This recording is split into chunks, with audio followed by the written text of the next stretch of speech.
Dans cette vidéo, j'aimerais partager avec toi le process, la stratégie qui m'a permis personnellement sur les dernières semaines de doubler le taux de closing de l'équipe sales sur un des business sur lequel je bosse, sans absolument rien toucher à la partie sales, donc c'est-à-dire sans recruter plus, sans utiliser le dernier script de vente tout droit venu des US à la mode, etc. Ou sans changer quoi que ce soit en appel. Pour que tu aies un peu le contexte, je parlais avec un ami il y a quelques jours qui m'a d'ailleurs donné envie de faire cette vidéo. euh, qui avait des problématiques de sales sur un des business sur lesquels ils bossaient. C'est-à-dire, pour tel contexte, c'est un business qui fait environ 30 000 euros de chiffre d'affaires par mois. Ils sont en niche dev perso, relations, etc. Et ils stagnaient à 30 000 euros de chiffre d'affaires par mois, cash connecté. Et ce qui les bloquait, enfin, en tout cas, c'était le taux de closing. Il me disait, bah voilà, on a des calls, etc. Mais on stagne dans 15 ou 20% de taux de closing, je ne sais plus exactement le chiffre exact.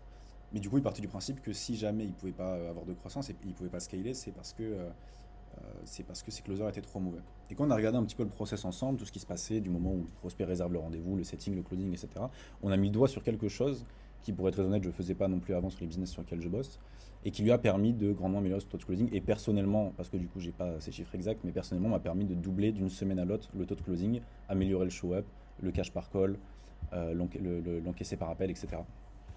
Et pour pas perdre plus de temps, la partie que pour moi est trop sous-estimée en partie sur le marché français, ce point-là, c'est la partie post-booking. Donc, c'est-à-dire, qu'est-ce qui se passe entre le moment où ton prospect a réservé un rendez-vous et le moment où ton closer le prend en call.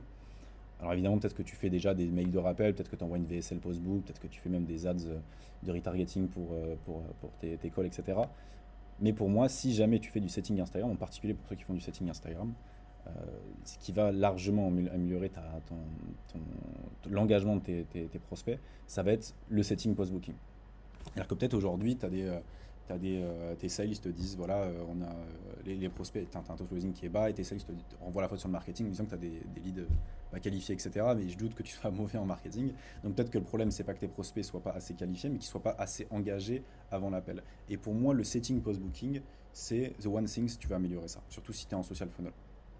Pour que tu aies un petit peu le contexte, moi, ce que j'ai dit à ma setteuse sur ce business-là, c'est que littéralement au moins 50% de ton setting, il doit être fait après la prise de rendez-vous. Parce que si tu fais l'inverse, et c'est ce que tu fais certainement, en fait, le prospect, il peut avoir l'impression de se sentir comme un produit. Pour moi, c'est le premier point. C'est que tu vas t'intéresser à lui, lui poser des questions profondes, etc., sur ses douleurs, ses motivations, etc. Et à partir du moment où tu as ce que tu voulais, donc le rendez-vous, peut-être que tu vas dire, voilà, c'est confirmé, tu vas peut-être un petit peu lui envoyer des mails de rappel, mais ça va être beaucoup moins fluide et il y aura beaucoup moins de contact. Alors que si tu fais l'inverse et que tu continues de lui poser des questions sur des douleurs, ses modifications, ses motivations, excuse-moi, ben en fait, alors déjà, tu vas garder un lien jusqu'au rendez-vous, donc tu améliores ton taux de swap, mais tu continues de l'engager. Tu continues de t'intéresser au prospect. Et il continue à améliorer sa relation de confiance envers toi.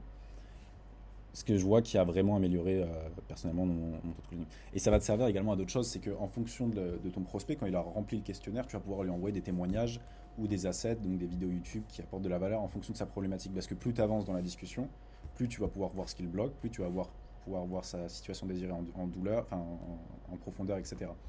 Donc tu vas pouvoir continuer cette discussion de manière profonde en rebondissant sur des points et en lui envoyant des assets personnalisés. Tous les matins, tu peux lui dire, tu peux demander à ta setteuse, bah, relance-le, dis-lui, demande-lui comment ça va. Tiens, j'ai pensé à toi, je t'envoie ce petit témoignage. Ou tiens, j'ai pensé à toi, je t'envoie ces petites vidéos, dis-moi ce que tu en penses si tu continues cette relation de confiance. J'ai montré quelques chiffres sur ce business-là. Donc c'est un truc qu'on a commencé à faire fin mars sur ce business-là.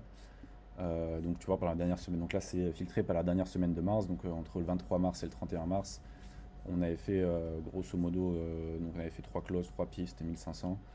Et donc on avait 15% de taux de conversion ouais, sur 20 calls, je me rappelle plus trop, mais grosso modo c'était ça. Et donc un encaissé par appel de 2025 euros. Si je regarde, si je compare par rapport à la fin du mois où on a commencé à mettre ça en place, donc ouais, c'était le 1er avril, du 1er au 7, donc on avait même moins d'appels, et tu peux voir qu'on a fait beaucoup plus de cash collecté, 8700 de cash collecté, donc beaucoup plus de closes. Ce qui est surtout intéressant, c'est l'encaissé par appel. Donc tu vois, on est passé de quelque chose comme 200 et quelques à quasiment 700 d'encaissés par appel. Ce qui est également assez intéressant, c'est le taux de conversion. On passe de 15% à 38% sans changer le taux de closing, sans changer la performance de tes closers. Et c'est un truc que je trouve assez intéressant et si tu le fais pas, je te conseille grandement de le faire. Pour aller un petit peu plus dans les détails, je m'étais noté deux trois points. Euh, pour moi, les gros avantages, enfin en tout cas ce que j'ai vu personnellement de mon expérience, ici sur cette chaîne je te parle de mon expérience sur les différents business sur lesquels je bosse, les différents insights que je vois dans l'infoproduit. Bah pour moi, tu as beaucoup plus de taux de show-up, beaucoup plus de gens qui se présentent aux appels, des gens qui viennent beaucoup plus chauds, donc un meilleur taux de closing. Et pour moi, tout ça, c'est un effet multiplicateur. Donc, comme je t'avais dit, donc, pour moi, la règle des 50%, tu vas essayer de plus de 50% de la discussion qu'elle soit faite en post-booking. Et sur cette conversation, continue de poser des questions assez simples et envoyer des assets personnalisés par rapport au prospect, tout simplement. Confirmation en moins de 60 secondes, reframe le diagnostic, etc., multicanal, etc. Voilà, donc c'est tout pour cette vidéo. Si ça t'a apporté de la valeur et que c'est quelque chose qui peut potentiellement te permettre de faire plus d'argent, bah, tu peux t'abonner à la chaîne. Pour que tu aies un petit peu le contexte sur ce que je fais, moi je m'appelle Issa, donc j'ai un portfolio d'infoproduits, c'est-à-dire que j'ai des parts dans différentes boîtes d'infoproduits. On fait donc là on fait du social funnel comme ici, on fait du VSL funnel, on fait du webinaire, etc. Et l'idée de cette chaîne, c'est de partager un petit peu les insights. En tout cas, moi, ce qui m'a permis de m'améliorer sur les business sur lesquels je bosse, qui m'a permis de progresser, ce que je vois sur le marché et d'apporter un maximum de valeur gratuitement.